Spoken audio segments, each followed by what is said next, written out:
इस समय की बड़ी खबर, आज उचाना विधानसभा क्षेत्र को लेकर के हाई कोर्ट में सुनवाई हुई है। आज की सुनवाई के दौरान उचाना के विधायक देवेंद्र अत्री के वकील ने अपनी अर्जी के पक्ष में अदालत के सामने दलीलें पेश की हैं। अदालत ने देवेंद्र अत्री के वकील की दलीलें सुनने के बाद आज सुनवाई को कल तक के लिए स्थगित कर दिया है और जब कल सुबह इस मामले में सुनवाई होगी उस समय अदालत में बिरजेंद्र सिंह के वकील अपनी दलीलें पेश करेंगे। हम आपको बता दें कि उचाना विधानसभा सीट पर केवल 32 वोटों के अंतर से चुनाव में हार जीत का फैसला हुआ था और बिरजेंद्र सिंह देवेंद्र अत्री के मुकाबले 32 वोटों से चुनाव हार गए थे।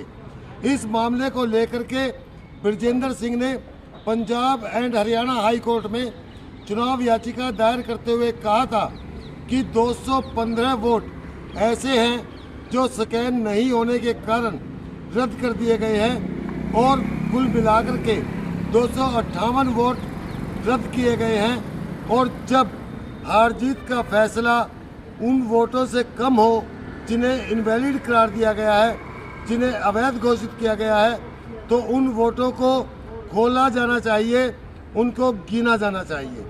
इसी बात को लेकर के बिरजेंद्र सिंह ने चुनाव याचिका दायर की थी और इस चुनाव याचिका पर लगातार सुनवाई हो रही है।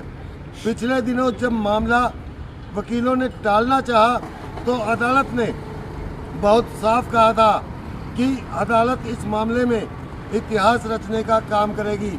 उन्होंने यह भी कहा था कि वकील अनावश्यक देरी करने का काम न करें।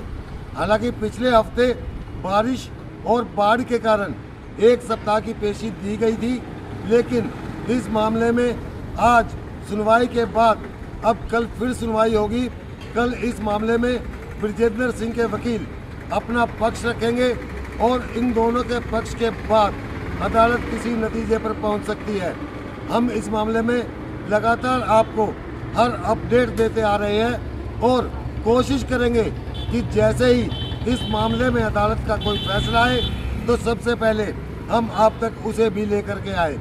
लेकिन यहाँ आपको एक जानकारी और दे दें कि इस मामले को लेकर के पूरे हरियाणा की नज़रें इस विधानसभा सीट पर टिकी है, हाई कोर्ट के फैसले पर टिकी है कि हाई कोर्ट का फैसला क्या आता है और वह किसके पक्ष में जाता है। यही इस मामले में सबसे बड़ी अहम बात होगी और इस बात को लेकर के पूरा हरियाणा की राजनीति गर्मा गर्म है और इस गर्मे गर्मी के बीच हाई कोर्ट के फैसले पर सबकी नज़रें टिकी हुई है। बने रहे, हमारे साथ जुड़े रहे, फिर किसी नई अपडेट के साथ आपके सामने पेश होंगे। तब तक के लिए जय हिंद।